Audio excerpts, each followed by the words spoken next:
wa sahibatihi wa bani. Renungi ini ayat. Saya dan saudara akan berada di tempat itu. Firman Allah Maha benar. Ingat, dunia bukan main-main. Jangan dianggap hanya foya-foya. Sekarang bukan yaumul jaza. Belum ada balasan dari Allah. Tapi sebentar lagi akan kita rasakan. Di saat itu kita tahu sebagai anak tidak menjalankan sebenarnya kepada orang tua, lari dari orang tuanya. Orang tua lari daripada anaknya karena tidak menjalankan yang sebenarnya. Begitu juga suami, begitu juga istri, begitu juga teman, begitu juga saudara. Saat itu akan dihukum oleh Allah. Semuanya gemetar, semuanya ketakutan. Di mana Nabi Muhammad? Di mana Rasulullah? Apakah duduk di istana Firdaus? Rasulullah lupa dengan kita? Tidak. Rasulullah meninggalkan kita? Tidak. Satu sahabat bertanya, "Aina ajiduka ghadan ya Rasulullah?" Di mana aku bisa dapati kau besok ya Rasulullah? Nabi katakan, di saat umatku sedang kehausan itu, di saat umatku sedang akan tenggelam dari keringat atas dosa-dosa yang diperbuatnya itu, di sana ada air telaga, di sana ada haud yang Allah berikan kepadaku, maka aku akan berdiri di situ menunggu kedatangan umatku agar aku berikan kepadanya, dan siapa yang meminumnya tidak akan kehausan lagi. Allahumma sholli ala Sayyidina Muhammad. Allahumma sholli ala Sayyidina Muhammad. Pertahankan majelis semacam ini modal kita untuk bertemu dengan Nabi Muhammad. Satu sahabat bertanya lagi, kalau tidak di situ di mana ya Rasulullah? Kata Habib, kalau enggak di situ di mana ya Rasulullah? Maka dijawab oleh Nabi Muhammad, inda sirat, inda sirat. Kita berjalan sehari, 2 hari, seminggu, sebulan, setahun, dan lupa. Seakan-akan kita besok tidak akan melewati sirat, tidak akan melewati jembatan yang di bawahnya neraka.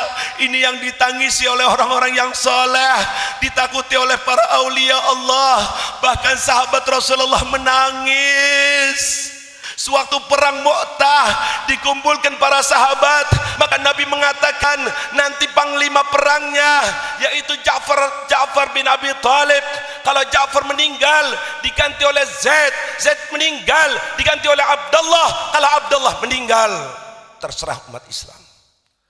Sahabat Abdullah pulang ke rumahnya dan dia menangis sehingga istrinya duduk sebelahnya dan ikut nangis.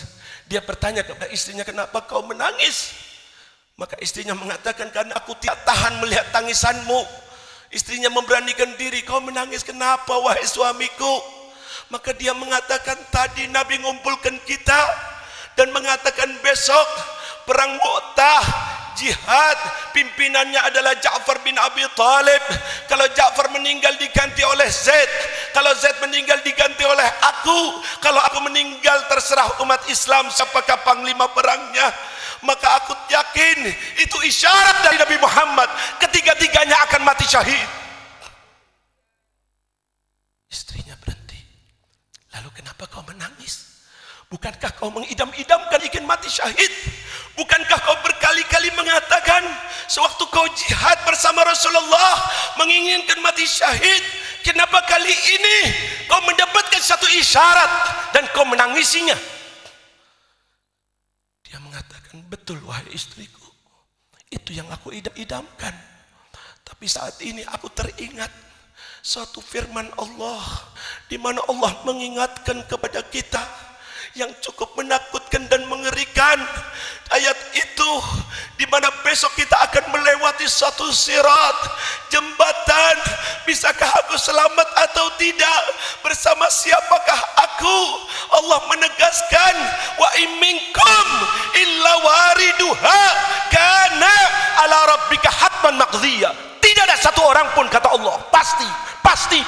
Tidak muslim, tidak kafir, tidak wali, tidak nabi, akan melewati sirat. Illa wariduha kana ala rabbika hatman maqdhiya. Ya Allah, Wais Al-Qarni, seorang yang mendapatkan salam dari Rasulullah, Bukan kirim salam ke Rasulullah. Rasulullah kirim salam kepada Sayyidina Uwais dan mengatakan kepada Sayyidina Umar dan Sayyidina Ali, bila kau bertemu dengan orang yang bernama Uwais Al-Qarani, sampaikan salamku dan mintalah kalian berdua doa daripadanya. Apa yang dilakukan oleh Sayyidina Uwais? Apa yang selalu dipikirkan oleh Sayyidina Uwais? Pernah pada suatu hari dia makan. Di mana makannya? Sisa-sisa yang dibuang oleh manusia. Ada sisa korma, ada sisa daging, ada sisa ini dia dimakan.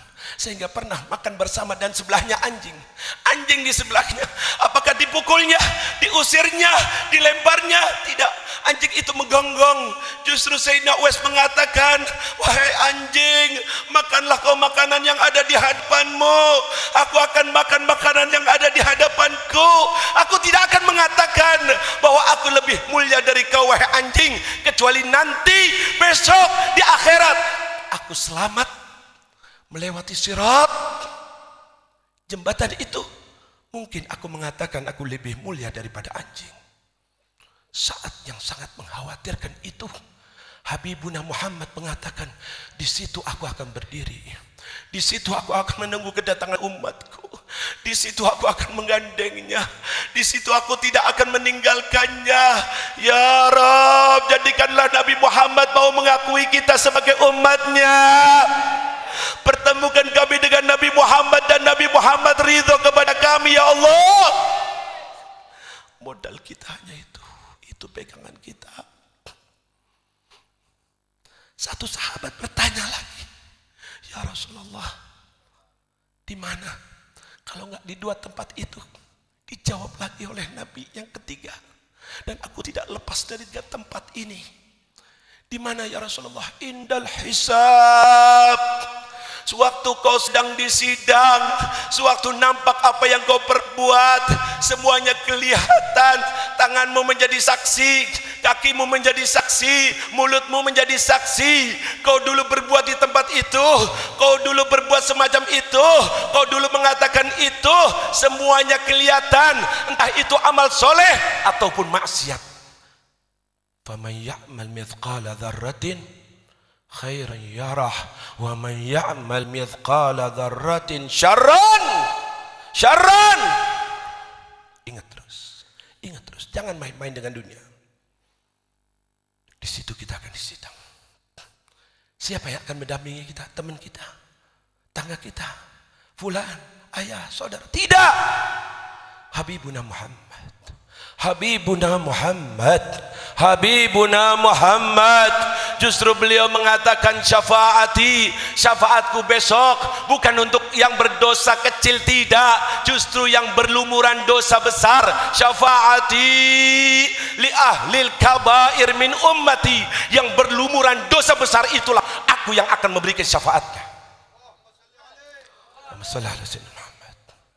Demi Allah, manusia rugi kalau dalam kehidupannya tidak mengidolakan Nabi Muhammad, kalau di kehidupannya tidak mengenal Nabi Muhammad, kalau kehidupannya tidak menyenangkan Nabi Muhammad. Ingatlah, bisa-bisa kau tidak disenangkan oleh Nabi Muhammad. Di dunia kau tidak kenal Nabi Muhammad, besok Nabi Muhammad tidak kenal kepadamu. Jangan hanyut dengan apa yang sudah kita terangkan. Semuanya itu benar, tapi jangan salah kias.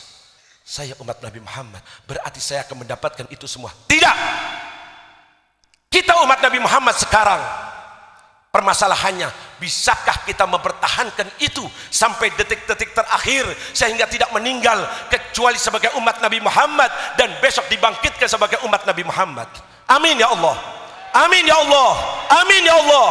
Tapi kalau sampai besok tidak diakui oleh Nabi Muhammad, besok tidak bertemu dengan Nabi Muhammad, besok ada hijab, besok ada dinding, maka Nabi sendiri mengatakan, wailun liman la yarani yaumal qiyamah. Neraka wail tempatnya kalau besok tidak bertemu aku, tidak ketemu aku, berarti menanggung dosa-dosa yang pernah diperbuatnya, tidak mendapatkan syafaatnya. Insya Allah majlis semacam ini adalah usaha kita untuk lebih mengenal Nabi Muhammad, untuk lebih mengidolakan Nabi Muhammad, untuk lebih mencintai Nabi Muhammad, untuk menyenangkan Nabi Muhammad. Dan besok insya Allah kita dikenal oleh Nabi Muhammad, kita masuk dalam rombongan Nabi Muhammad, hidup di dunia sebagai umat Nabi Muhammad, dan besok sebagai umat Nabi Muhammad. Nas'aluka bijahi Muhammad wa ali Muhammad wa ashabi Muhammad an taj'alana min khiyari ummati Sayyidina Muhammad. Ij'alna min khiyari ummati Sayyidina Muhammad. Ij'alna ya Allah mimman yuhibbu habibaka Muhammad. Ij'alna mimman yansuru dina Muhammad. Ij'alna qadan tahta liwa'i Sayyidina Muhammad. Ij'alna mimman nanala syafa'at habibika Muhammad bijahi Muhammad wa ali Muhammad wa ashabi Muhammad wa sallallahu ala Sayyidina Muhammadin wa ala alihi wa sahbihi wasallam walhamdulillahi rabbil alamin. Hadza wal afu minkum wassalamu alaikum warahmatullahi